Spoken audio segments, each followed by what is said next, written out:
নমস্কার বন্ধুরা, লুবনা রাসোইতে আবারও সবাইকে স্বাগত জানাই। আজকে তৈরি করে দেখাচ্ছি একদম অনুষ্ঠান বাড়ির মতো পাবদা মাছের ঝালের রেসিপি। কিভাবে রান্না করলে এর স্বাদ দ্বিগুণ বেড়ে যায় সেটাই আজকে আপনাদের সঙ্গে শেয়ার করব। চলুন দেখে নিই আজকের আমার রেসিপি পাবদা মাছের ঝাল। তার জন্য এখানে আমি 4টে পাবদা মাছ আগে থেকে কেটে ধুয়ে পরিষ্কার করে প্লেটের মধ্যে রেখে দিয়েছি। এবার এখানে মশলা মাখিয়ে নেব। দিয়ে দিলাম প্রয়োজন মতো লবণ আর হলুদের গুঁড়ো। এবার তাতে দিয়ে দেব খাবার তেল। এখানে আমি সয়াবিন অয়েলটা ব্যবহার করেছি। তেলটা দিলে মাছটা ভাজার সময় কোনো রকম প্যানের মধ্যে জড়িয়ে যাবে না, আর তেলে দেওয়ার পর গায়ে ছিটিও লাগবে না। সমস্ত উপকরণ দিয়ে মাছগুলোকে ভালো করে মাখিয়ে নিয়েছি। এদিকে ফ্রাই প্যানটা গরম করে নিয়েছিলাম, তাতে দিয়ে দিলাম সর্ষের তেল। তেলটা যখন গরম হয়ে গেছে তখন মশলা মাখিয়ে রাখা মাছগুলোকে দিয়ে ভালো করে এক পিঠটা ভাজা করে নিয়েছি। তারপর খুব সাবধানে মাছগুলোকে উল্টে দিতে হবে, যেহেতু মাছগুলো খুব নরম। আর এই মাছটা ভাজা করতে খুব বেশিক্ষণ সময় লাগে না, 1 মিনিট তেলের মধ্যে রাখলেই একটা পিঠ ভাজা হয়ে যায়। 2 পিঠ ভালো মতো ভাজা হয়ে গেছে। এবার মাছগুলোকে খুব সাবধানে তেল থেকে তুলে নিলাম। বাকি রান্নাটা ওই একই তেলের মধ্যে করব। যে অবশিষ্ট তেলটা ছিল তার মধ্যে দিয়ে দিলাম 1/2 চামচেরও একটু কম কালো জিরে আর একটা চেরা কাঁচা লঙ্কা। ফোড়ন থেকে কয়েক সেকেন্ড নাড়াচাড়া করে নিয়েছি। এবার তাতে দিয়ে দিলাম একটা মিডিয়াম সাইজে পেঁয়াজ কুচি। পেঁয়াজ কুচিটাকে দিয়ে ভালো মতো তেলের মধ্যে মিশিয়ে নিচ্ছি, যতক্ষণ না পেঁয়াজের গায়ে থেকে একটু রং ধরতে শুরু করবে। ততক্ষণে দেখিয়ে দিয়ে আমি আগে থেকে যে মশলাটা তৈরি করেছি সেটা দিয়ে দিলাম। 2 চামচ পোস্ত, 2 চামচ হলুদ সর্ষে আর 1 চামচ কালো সর্ষে। সামান্য পরিমাণে লবণ দিলাম যাতে মশলাটা বাটার সময় কোনো রকম তেতো না হয়ে যায়। আর দিয়ে দিলাম একটা চেরা কাঁচা লঙ্কা। জল দিয়ে মশলাটাকে শিলের মধ্যে আমি বেটে নিচ্ছি।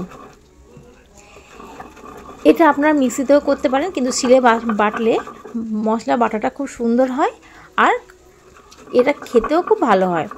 সমস্ত মশলাগুলো ভালো করে বাটা হয়ে গেছে। এবার আমি প্লেটের মধ্যে তুলে নিলাম। এবার দেখুন পেঁয়াজটাও ভাজা হয়ে এসে, তাতে এবার দিয়ে দিলাম সামান্য পরিমাণে কালারের জন্য কাশ্মীরি লঙ্কার গুঁড়ো আর একটু হলুদ গুঁড়ো। সামান্য জল দিয়ে মশলাটাকে ভালো করে তেলের সাথে কষিয়ে নিচ্ছি, তা না হলে মশলাটা তেলের মধ্যে পুড়ে যাওয়ারও একটু ভয় থাকে। কয়েক মিনিট মশলাটাকে ভালো করে কষিয়ে নিয়েছি। মশলা থেকে একদম তেলটা ছেড়ে দিয়েছে আর জলটাও পুরো শুকিয়ে গেছে। এখন তাতে দিয়ে দিলাম বেটে রাখা সর্ষে পোস্ত পেস্টটা। এটাকে দিয়ে খুব ভালো মতো মশলার সাথে কষিয়ে নিতে হবে। একদম মিডিয়াম টু লো ফ্লেমে গ্যাসের ফ্লেমটাকে রেখে দিয়েছি। দিয়ে মিনিট 2 সময় ধরে মশলাটাকে কষিয়ে নিচ্ছি। দেখুন মশলাটা থেকে একদম তেলটা ছেড়ে দিয়েছে। এবার তাতে দিয়ে দিলাম খুব সামান্য পরিমাণে একটু জল। এই জলটা দিয়ে আবারও ভালো করে মিশিয়ে নিলাম। তারপর যখন গ্রেভিটা ফুটতে শুরু করে দিয়েছে তখন ভেজে রাখা মাছগুলোকে একে একে দিয়ে দিলাম। আপনাদের এই রেসিপিটা কেমন লাগলো অবশ্যই আমাকে কমেন্টে জানাবেন। ভালো লাগলে চ্যানেলটাকে সাবস্ক্রাইব করবেন, পাশে থাকা বেল আইকনটি প্রেস করবেন, লাইক, কমেন্ট এবং শেয়ার করবেন। প্লেটের মধ্যে একটু তেল লেগেছিল, মানে যে প্লেটে মাছটা ভেজে রেখেছিলাম সেই তেলটাও দিয়ে দিলাম।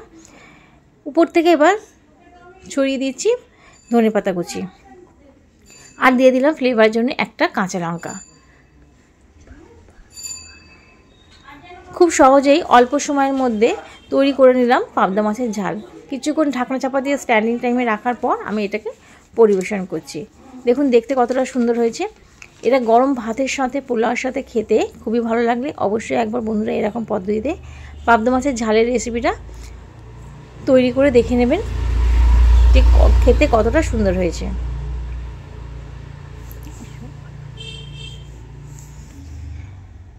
আজকে তাহলে এই পর্যন্ত। আমি আবারও ফিরে আসবো নতুন কোনো ভিডিও নিয়ে। ততক্ষণের জন্য ভালো থাকবেন। ভিডিওটি দেখার জন্য